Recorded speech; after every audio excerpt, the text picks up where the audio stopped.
For the choux dough, we will need 105 grams all-purpose flour, 7 grams sugar, 75 grams whole milk, 75 grams water, 1 teaspoon vanilla extract, 1 teaspoon salt, 68 grams unsalted butter, and 3 large eggs.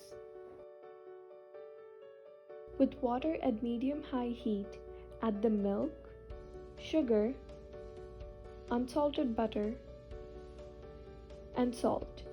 Let the mixture come to a nice simmer and then add the all-purpose flour. Then mix it constantly until the dough comes together. You may need to use a little muscle, but make sure you get all the flour clumps out. Transfer the dough and beat it on low for about 2 to 3 minutes to get all the heat out. Then add the vanilla extract and beat again. We will be adding 1 egg each time after incorporating it evenly throughout the mixture, because whipping them all together would cause the eggs to cook. For some, it may take a while for the dough to thicken, but know that it will always come together at the end.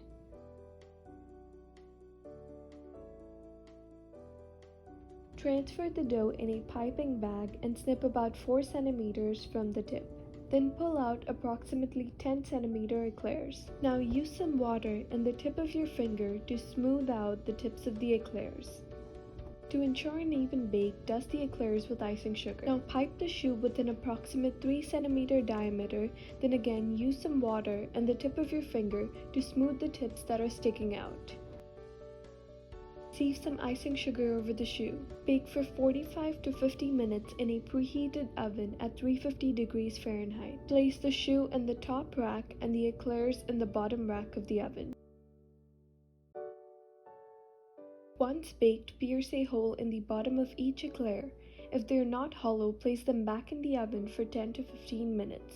When you have the hollow and fully cooled eclair, pierce 3 small holes on the back of each using a thin, sharp knife to insert the filling. For the eclair filling, I chose chocolate cremeux. I recommend using a small round tip to pipe the filling. Insert the tip into each of the holes and pipe the filling in. When you see the filling work its way to the other holes, you will know that the eclair is hollow.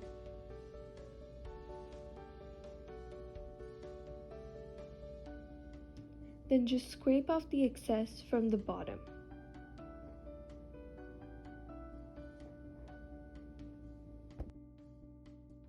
Once baked, pierce a hole in the bottom of each choux.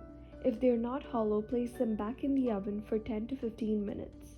For the choux filling, I chose pastry cream. I recommend using a small round tip to pipe the filling. Insert the tip into the hole and pipe the filling in. When you see the filling overflowing, you will know that it is full. Then just scrape off the excess from the bottom.